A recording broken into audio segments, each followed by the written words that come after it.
होकर आंध्र प्रजा पार्टी की स्थापना कर पहले चुनाव में ही जबरदस्त जीत हासिल करने वाली श्रीमती विशाखा वानी को देश के कोने कोने से प्रांतीय पार्टी का अभिनंदन मिल रहा है। टेलरी में हड़पे पैसों से कार्यकर्ताओं को, वोटर्स को खरीद कर जीत हासिल की है।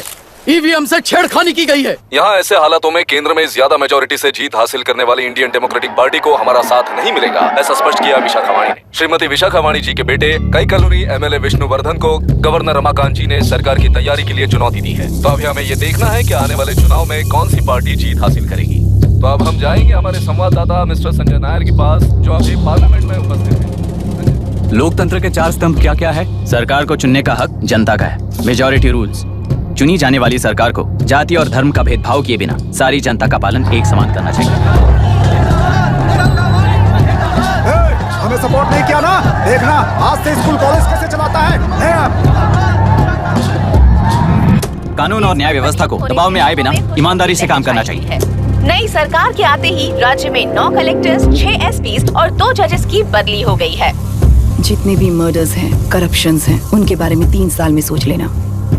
आखिरी 2 साल में वोट दिलाने वाली योजनाओं के बारे में सोच सकते हैं। वोटर छोटे बच्चों जैसे होते हैं। सुबह पिटाई करो और शाम को एक बिस्किट का टुकड़ा फेंक दो तो खुशी से उछल जाते हैं। पूर्व मुख्यमंत्री के इशू किए गए सारे कॉन्ट्रैक्ट्स गलत थे, तो वो सारे कॉन्ट्रैक्ट्स रद्द कर रिवर्स टेंडर जारी किए जा रहे हैं। मैडम, अब तक 30% इन्वेस्ट किया है, अब कैंसिल करेंगे तो हमें कंपनी बंद करनी पड़ेगी।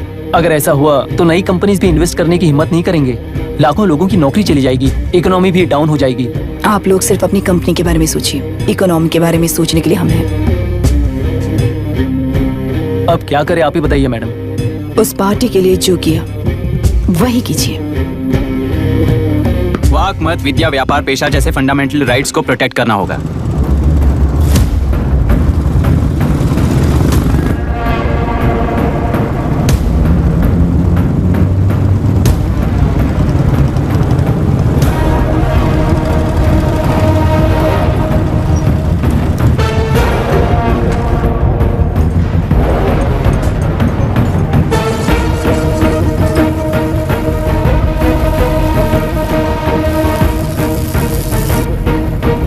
गुना भाई आया है।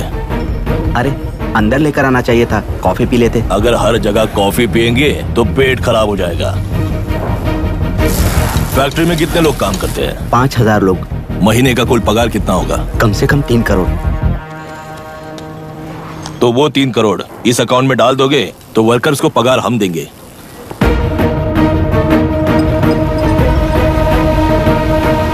सरकार को लेने वाले हर जरूरी फैसले में जनता की राय लेनी चाहिए, जैसे प्लेबिसाइट्स। मर्डर भी करना हो तो सोच समझ कर करना होगा, तभी अपोजिशन डिफेंस में आ जाएगी। किसानों की इच्छा के मुताबिक एडुरु कोर्ट तक टेलरों के आक्रमण को रद्द करने का पिछली सरकार ने कोर्ट से ऑर्डर ले लिया है। सुप्रीम कोर्ट के आदेश का मान न रखते हुए मुड्रू कांटूर तक टेलरों पर आक्रमण कर मछली का व्यापार कर सकते हैं, ऐसा राज्य सरकार ने विवादास्पद जियो जारी किया है। इस जियो की वजह से मत्स्यकार खुशी मना रहे हैं तो दूसरी ओर वहीं के आसपास के किसान विरोध कर रहे हैं। अब तक जो हमारे ऊपर हमले हुए हैं उससे हमारी जिंदगी बर्बाद हो चुकी है, हम चिल्लाकर कह रहे हैं, तो वापस नए अतिक्रमण की क्या बात कर रहे हैं? अगर वो इलेक्शन जीते हैं तो वो क्या सोच रहे हैं कि वो कुछ भी करेंगे? हाँ, इस जियो से बाधित किसान होने के नाते इस महीने की 16 तारीख को सारे जिले में बंद का ऐलान करता हूँ। देख रहा है इनकी हालत। गवर्नमेंट का बदलना यानी पुराने गुंडे अंदर जाकर नए गुंडों का बाहर आना है। ये गृह प्रवेश के दिन आकर नकली डॉक्यूमेंट्स दिखाकर जगह मेरी बोल रहे हैं, क्या हम पागल लगते हैं क्या? इतने सारे एग्जाम्स को लिख चुका है, अब इंटरव्यू के लिए भी इतनी सारी बुक्स पढ़ना है। इंटरव्यू के लिए कोई सेपरेट सिलेबस नहीं होता, इसलिए इतनी बुक्स पढ़नी पड़ती हैं। अब समझाना तू क्यों मैं ऐसे टॉर्चर एग्जाम्स नहीं देता हूँ।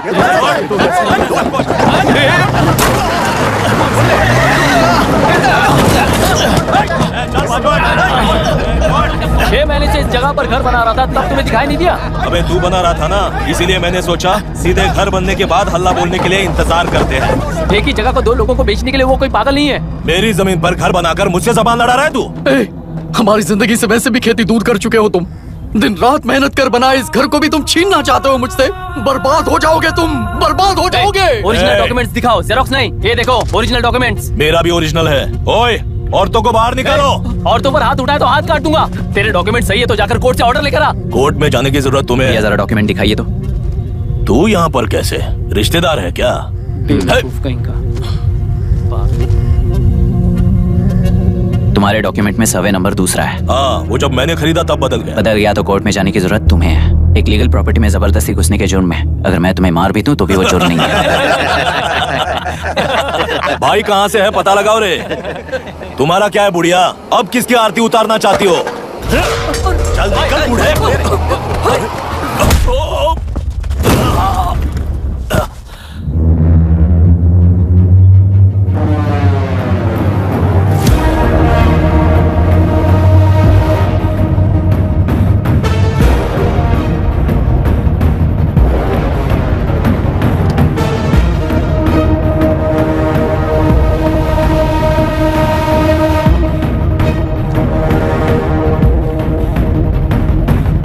कोई कोर्ट का ऑर्डर मांग रहा था ना, कोर्ट खुद आ चुका है।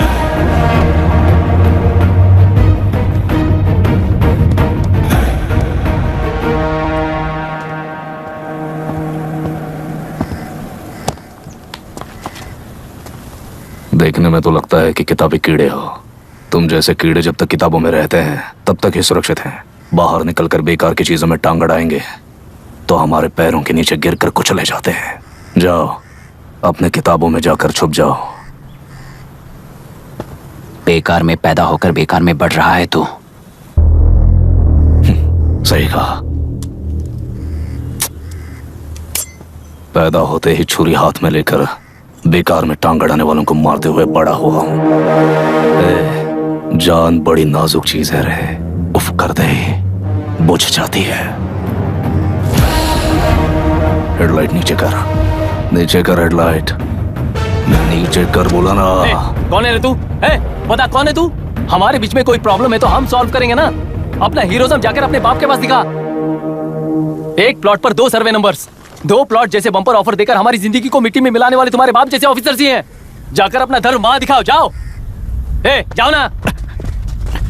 तू इन सब के बीच में क्यों फंसना चाहता है यार? भाई वो चाकू अंदर रखो, हम आपस में बात करते हैं ना। बात करने जैसा कुछ नहीं है रे। उस तेलरी के ऊपर कुछ बंद का ऐलान किया था ना, उसे पीछे ले, वरना तुझे मारकर तेरी ही बीवी के साथ तेरे ही घर में घर बसाऊंगा।